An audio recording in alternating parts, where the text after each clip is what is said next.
To kick off the month of December and our après-ski week in style, we're making fondue.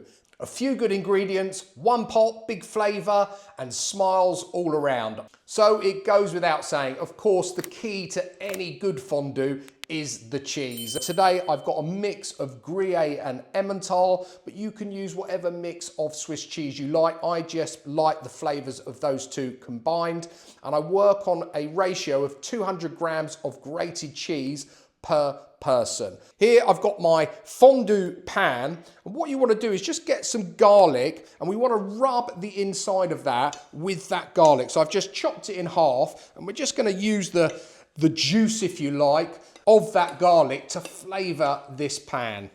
That's it, and I like to leave the little bits of garlic in there. I think it adds a nice flavour to the finished fondue.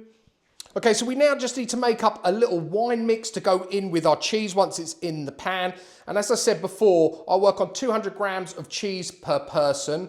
And for that quantity, you want 75 millilitres of white wine per person. So for two, it's 150 millilitres. I'm using just a Pinot Grigio. Use whatever wine you drink, as always. Good enough to drink, good enough to cook with.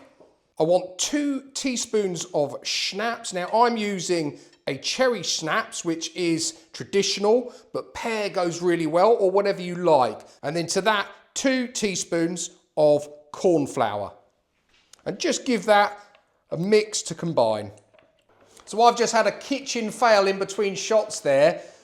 I was using that pan, as you saw, and actually that one doesn't heat up on my induction hob here. The one my grandmother gave me does, which is perfect. It's my absolute favourite. And to that pan, we're going to add our wine, schnapps and cornflour mix. And we just want that to come up to a simmer. Okay, that's heating through now nicely. It's now time to add in our cheese. Just a bit at a time. And then just get yourself something like this just to start to stir it in. And we want to melt this down gradually. There you go, it's starting to go now. This process probably takes about 3 to 4 minutes for it to melt completely, depending on how high heat you've got this on, I guess. And that's it. I think that is done. I'm happy with that consistency. Don't need to add any more wine or schnapps to that. Okay, so we've transferred it across. Just need to light our gel. And let's get it back underneath. And that will just keep it warm now while people are tucking in. So I've got here some bread. Place it on your fork. Give it a good mix around. Let's be honest, cheese makes everything taste great. Until next time, it's cooking good.